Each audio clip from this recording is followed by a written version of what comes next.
ताकत आवाज में नहीं दोस्तों, अपने विचार पे रखो, क्योंकि फसल बारिश से होती है, बाढ़ से नहीं। इसी सुविचार के साथ दोस्तों आज की वीडियो की करते हैं हम शुरुआत।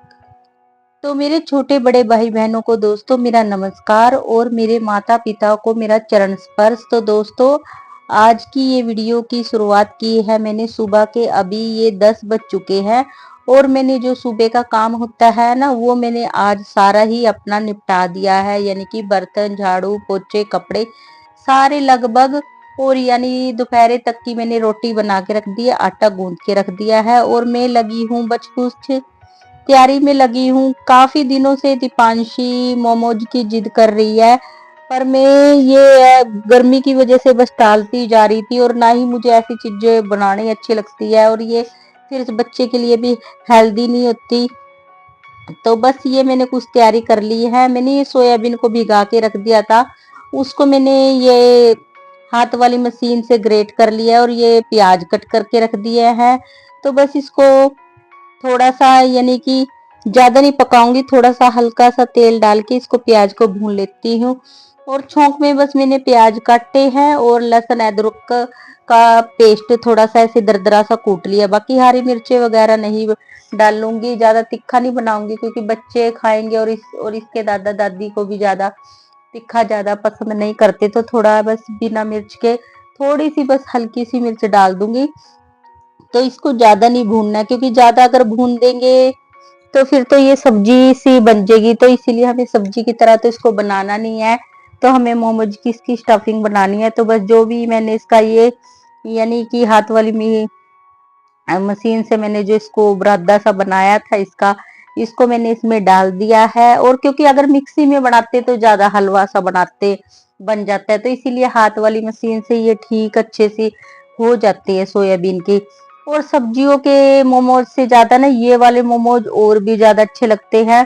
तो बस थोड़े से मैंने इसमें मसाले डाल दिए, नमक, थोड़ा कैच मसाला और मैगी मसाला डाल के मैंने इसको अच्छी तरह से मिला दिया। और नमक भी मैंने इसी टाइम पे डाल दिया है, क्योंकि जब इसको ऐसे आग पे पकाते हैं ना, तब इसका बिल्कुल भी स्टफिंग में किसी भी तरह की कोई दिक्कत नहीं होती। स्टफिंग किसी भी तरह का कोई पानी नहीं छोड़ता। और जैसे हम सब्जियों वाली स्टफिंग तैयार करते हैं ना, तो वो पानी ज्यादा छोड़ने लग जाती है, क्योंकि उनको कच्ची कोई ऐसे बनाते हैं ना, तो वो ज्यादातर उसमें दिक्कत होती है। इस तरह की स्टफिंग बनाने में किसी भी तरह की कोई प्रॉब्लम नहीं होती। और थोड़ा मैंने इसके अंदर पनीर भी डाल दिया, और इसको अच्छी तरह से मिला के तेज आंच की हुई है मैंने 3-4 मिनट के तक मैं इसको अच्छी तरह से भून लूंगी, यानी कि इसको अच्छी तरह से बना लूंगी। और ये तो ग्रेट हुई रखी है, 3-4 मिनट में अच्छे से बन जाएगी। ज्यादा इसको नहीं पकाना, फिर तो सब्जी जैसा टेस्ट आ जाएगा। सिर्फ 3-4 मिनट में अच्छी खासी इसकी थोड़ा कच्चापन भी निकल जाएगा। और तो बस ये मेरी स्टफिंग हो गई थी सारी रेडी। तो बस मैं इसको निकाल लेती हूँ एक थाली के अंदर। इसको थोड़ा जब तक इसको अच्छी तरह से हवा में रखाऊंगी, ताकि ये अच्छी तरह से ठंडा हो जाए। तो दोस्तों स्टफिंग वगैरह मैंने तैयार करके रख दी थी, और ये करीब 3-4 बजे का टाइम है। मैं इस टाइम यानी कि ये जो बना रही हूँ, ये काफी देर के बाद बना रही थी। दीपांशी स्कूल से भी आ गई थी, ट्यूशन से भी पढ़ के आ चुकी थी, उसके पापा भी आ गए थे, सभी आ गए थे घर में। मैंने सोचा था तब सब आ जाएंगे घर में तब बस बनाऊंगी। तो मैंने इसके ऊपर एक बड़ी सी लोई लेके और परात के ऊपर इसको बेल लिया। जहां तक हो सके इसको बिल्कुल पतला बेलना है, कागज की तरह। और एक ये गलासी की सहायता से इसको बस कट कर लिया। इससे बहुत ज्यादा आसानी, एक तो साइज बढ़िया बनता है, और फिर नंबर 2 जल्दी जल्दी में बन जाते हैं। और अगर छोटी छोटी गोलियां लेके बनाते हैं ना, तो उसमें बहुत ज्यादा टाइम लगता है। और इस तरह से बनाते हैं ना, तो कसम से बहुत जल्दी बनता है। और इसके गिलासी से काटने के बाद भी मैंने इनको थोड़ा थोड़ा सा बेल दिया था, ताकि ये बिल्कुल पतला हो जाए। क्योंकि मोमोज जो होते हैं ना, जो इनके ये रोटी सी बेलते हैं छोटी छोटी सी, ये जितनी पतली बेलेंगे मोमोज उतने ही ज्यादा अच्छे बनते हैं। और एक बारी में ये देखो 13-12 ऐसे बन गए थे। मैं गिन रही थी भी कितने बने हैं। तो एक बारी में मेरे 13 मोमोज हो गए थे। और आटे की बस 3-4 लोई बनाई थी मैंने इस तरह की, क्योंकि ज्यादा ही मोमोज बनाए थे। क्योंकि फिर पास में यानी कि मासी सास के बेटे की बहू है, वो भी आ जाते हैं, उनके बच्चे, तो उनके लिए भी बना देती हूँ। तो सारे मोमोज मैंने आधे में बना के ले आई थी और इस तरह से मेरे घर में एक ये जाली सी है, तो बस ऐसे जुगाड़ू सिस्टम से ही हम मोमोज को बना लेते हैं। तो ये देखो कितने अच्छे मोमोज बिल्कुल ट्रांसपेरेंट बने हैं, देखो अंदर तक की स्टफिंग तक चमकती है। और जब अंदर तक की स्टफिंग बाहर चमकते हैं ना तो समझ लो मोमोज अच्छे बने हैं। अगर ये इस तरह से अंदर की स्टफिंग ना चमके ना फिर अच्छे नहीं बनते, और फिर तो मैदे मैदे से का टेस्ट आता है। और बिल्कुल ही पतले और सारी स्टफिंग बिल्कुल चमकने लग रही थी। तो कुछ तो दोस्तों मैंने ये स्टीम वाले बना लिए थे और कुछ मैंने फ्राई बना लिए थे, क्योंकि जो ये दीपांशी के पापा है, सॉरी दीपांशी के दादाजी हैं और दादी जी हैं बुजुर्ग, ये मतलब स्टीम वाले को ये ऐसे समझते हैं कि ये कच्चे हैं, उनको नहीं ये कच्चे महसूस होते हैं। तो उनके लिए भी ज्यादातर मैं ये फ्राई करती हूँ। तो तेल को मैंने अच्छी तरह से पका लिया, तो बहुत तेज गरम, जब तक उसके बुलबुले सारे हो गए थे खत्म। तो ये देखो कितने हल्के बने हैं ये स्टीम होने के बाद की तेल में, देखो कैसे तैर रहे हैं। और बस गलती ये रह गई, मैंने इसको आपको ये फोड़ के नहीं दिखाया, बिल्कुल क्रिस्पी और इतने फ्राई वाले तो ना कसम से बिल्कुल स्टीम वाले से भी ज्यादा बहुत ही ज्यादा टेस्टी बने थे। और बहुत अच्छा टेस्ट आया था, एक तो स्टफिंग भी बड़ी टेस्टी थी।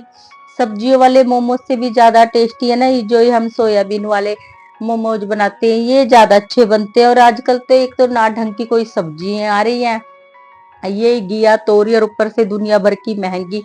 और हमारे यहाँ गांव में तो बिल्कुल भी सब्जी वाले सब्जी लेके आते ही नहीं, क्योंकि जब शहरों में महंगी होती है ना तो गांव के तरफ तो सब्जी वाले बिल्कुल आते ही नहीं। तो इसीलिए ऐसे मौके पर बस सोयाबीन वाले ही ठीक रहते हैं, और सोयाबीन तो बिल्कुल सस्ते में कितनी सारी आ जाती है। तो बस सारे मैंने दोनों तरह के मोमोज गर्मा गर्म तैयार कर दिए, तो अंदर तो खाने वाले सभी बना मैंने बना के कर दिए हैं तैयार, और खाने वाले भी है इस टाइम सारे तैयार। और तो दोस्तों बस ये लगी है थाली, कुछ मैंने फ्राई वाले रख दिए हैं ताकि दोनों तरह के वे टेस्ट कर ले। ये दीपांशी के पापा और दीपांशी और इसकी दादी भी उनके पास में ही बैठी है।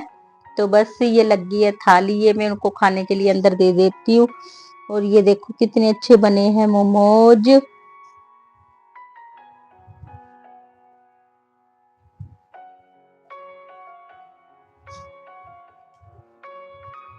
तो बस दीपांशी और दीपांशी के पापा तो वे तो खाने में झटपट लगा देते हैं। बस ये है दीपांशी की दादी अभी थोड़ी बुजुर्ग है, उससे जल्दी जल्दी नहीं खाया जाता, तो वो अभी थोड़ी बैठी थी उनके पास में, मैं भी आके बैठ गई थी। और आज बस मोमोज के चक्करों में बनाने के चक्कर में मेरे ये दोपहरे वाले बर्तन है ना दोस्तों ये भी रह गए थे, क्योंकि सुबह के टाइम में मोमोज के चक्कर में ये देखने में थोड़े से लगे रहे थे, पर बनाए मैंने बहुत सारे थे। और एक एक छोटी से छोटी चीज, फिर एक को एक चीज, इनको बेलना पकाना बनाना बहुत ज्यादा टाइम लग जाता है। तो ऐसे में जो मेरे बर्तन थे थोड़े हो ही गया था टाइम, इनको 4:30 पौने 5 बजे का टाइम है, तो इनको मैं तो फिर अपना फटाफट से अपने ये बर्तन निपटा मांज रही हूँ। वैसे तो खाना चाहिए खाए या ना खाए, फिर भी मेरे को तो शाम वाला खाना भी फिर बनाना था, इसीलिए बिल्कुल भी आज तो बस जिस दिन कुछ भी ऐसे फालतू चीज बनती है यानी अगर एक्स्ट्रा उस दिन काम की मेरे ऊपर बहुत ज्यादा भगदड़ हो जाती है, क्योंकि खाने वाले को तो चल चाहे अच्छे लगे ना लगे कैसे, या अच्छे बनते हैं चाहे नहीं बनते हैं, पर बनाने वाले तो बहुत मेहनत करता ही है ना, और उसको तो भी 1 मिनट भी बैठने का भी टाइम नहीं लगता। तो बस दोस्तों, और वैसे सच बात बताऊं तो मोमोज का कसम से बहुत ज्यादा टेस्टी लगे थे, खास तौर पे ये आधे सबकी पसंद अपनी अपनी होती है, आधों को तो ये फ्राई वाले ज्यादा पसंद आए, आधों के ये जो स्टीम वाले है ये ज्यादा पसंद आए। और मुझे दोनों तरह के ही ठीक लगे थे, क्योंकि भी मैंने तो दोनों में बहुत ज्यादा मेहनत कर की थी। तो बस अपने जो सारे मेरे बर्तन थे कुछ मोमोज वाले हो गए थे, और कुछ दिन के भी खाने के पड़े थे, तो वो बर्तनों को फिर मैं अब मांज के और फटाफट फिर ये शाम वाली झाड़ू फटाफट से निकाल दूंगी, क्योंकि ये वाली झाड़ू भी दोस्तों निकालनी बहुत ज्यादा जरूरी होती है। इससे फिर हमारा घर जो होता है ना वो अगले दिन तक ही साफ सुथरा बनी रहता है। और इस तरह से मेरी आज सुबह से ही, यानी कि आज जो मैंने वीडियो शेयर करी है तो सुबह 10 बजे से मेरी ड्यूटी शुरू हो गई थी काम की, और अब लगभग 7 बजे तक मैं अपना नॉन स्टॉप तक अपना काम करती रहूंगी भाग भाग के। तो इस चद्दर पे तो इन्होंने बच्चों ने खिलारा खिंडाई दिया था, पारस ने टॉफियां वगैरह, छिलके वगैरह कुछ कुछ फैल ही गया था। तो इसको मैंने अच्छी तरह से झाड़ के दोबारा से मेरे को अच्छी तरह से इसको बिछाना ही पड़ गया था। और जितना काम सुबह का हो जाता है ना, उतना ही लगभग सारा ये चादर को बिछाओ, झाड़ू लगाओ, बस ये है शाम के टाइम में एक डस्टिंग नहीं होती और एक बस पोछा नहीं लगता। बाकी शाम के टाइम में भी वही रिपीट सारा काम हो ही जाता है हमारे हाउस वाइफ के लिए। तो अच्छी तरह से चादर को बिछा के फिर झाड़ू झूड़ू लगा के फिर शाम के खाने पीने की तैयारी हो जाती है।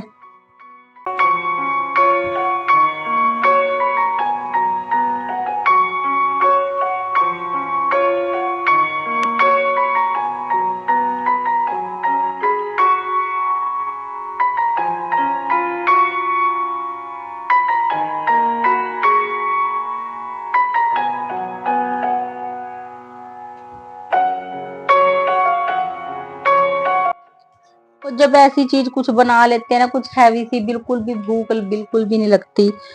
बस ये है, चाहे कोई खाओ या ना खाओ, क्योंकि अगर नहीं बनाती तो फिर और कुछ ना कुछ फिर सुनने को मिलता। फिर ये है, शाम के लिए भी मेरे को कुछ ना कुछ बनाना था, तो वो भी सोचना था।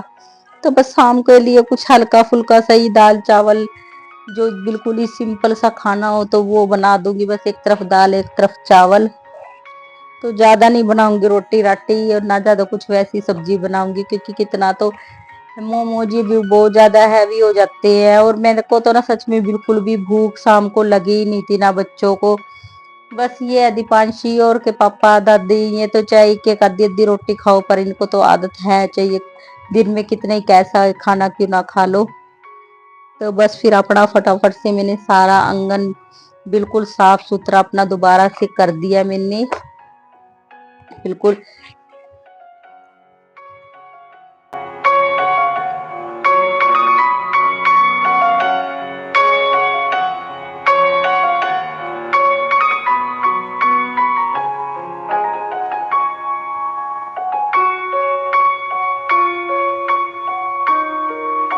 और बाहर ये कोई साथ वाली पड़ोसन यानी कि मासी सास के बेटे की बहू, ये भी कुछ मशीन के लिए मेरे पास कुछ काम लेके आई थी। ये बोल रही थी कि मेरे सूट की फिटिंग वगैरह कर दे। तो बस फिर किसी को ना मेरे से जवाब भी नहीं दिया जाता, तो मैंने बोला कि अभी तो बस मैं थोड़ी काम के लिए बिजी हूँ, अपने तो सूट ये रख दे, जब मुझे टाइम लगेगा तो मैं इसको फिटिंग फाटिंग करके तेरे को दे दूंगी। तो बस वो यही अपने कपड़े लेके आ रही थी। और बस इस टाइम बस अपने कर लेते हैं दिया बाती। ये शाम करीब 7 बजे का टाइम है। नेट शाम 7 बजे ही अपने में मंदिर में और बाहर तुलसी माता पे दिया लगा देती हूँ। यही मेरी शाम 7 बजे शाम होते ही शाम 7 बजे मैं अपनी पूजा पाठ को शुरू कर देती हूँ, क्योंकि सारे दिन काम में लगे रहने से थोड़ा बहुत भगवानों के लिए भी अपना टाइम निकालना चाहिए, क्योंकि इन्हीं की वजह से जो कुछ भी है हम इन्हीं की वजह से है। तो बस दोस्तों आज का व्लॉग हो जाता बहुत ही बड़ा, तो आज के व्लॉग की दोस्तों करती हूँ मैं यहीं पे समाप्ति। अगर आप मेरे चैनल पे नए हैं तो दोस्तों प्लीज मेरे चैनल को सब्सक्राइब कर लेना, बेल आइकन के बटन को भी दबा लेना दोस्तों, ताकि जब भी मैं कोई वीडियो डालूं तो दोस्तों उसका नोटिफिकेशन आपके पास आता रहे। और और दोस्तों अपना ख्याल रखना दोस्तों, अपनों का ख्याल रखना, खुश रहना, मस्त रहना, यही दिल से मनोकामना है। थैंक यू फॉर वॉचिंग दोस्तों। बाय बाय दोस्तों, वंदे मातरम, जय हिंद। आप जल्द ही मिल जाएंगे आपको एक नए प्यारे से व्लॉग के साथ। तब तक के लिए बाय बाय, गुड नाइट दोस्तों।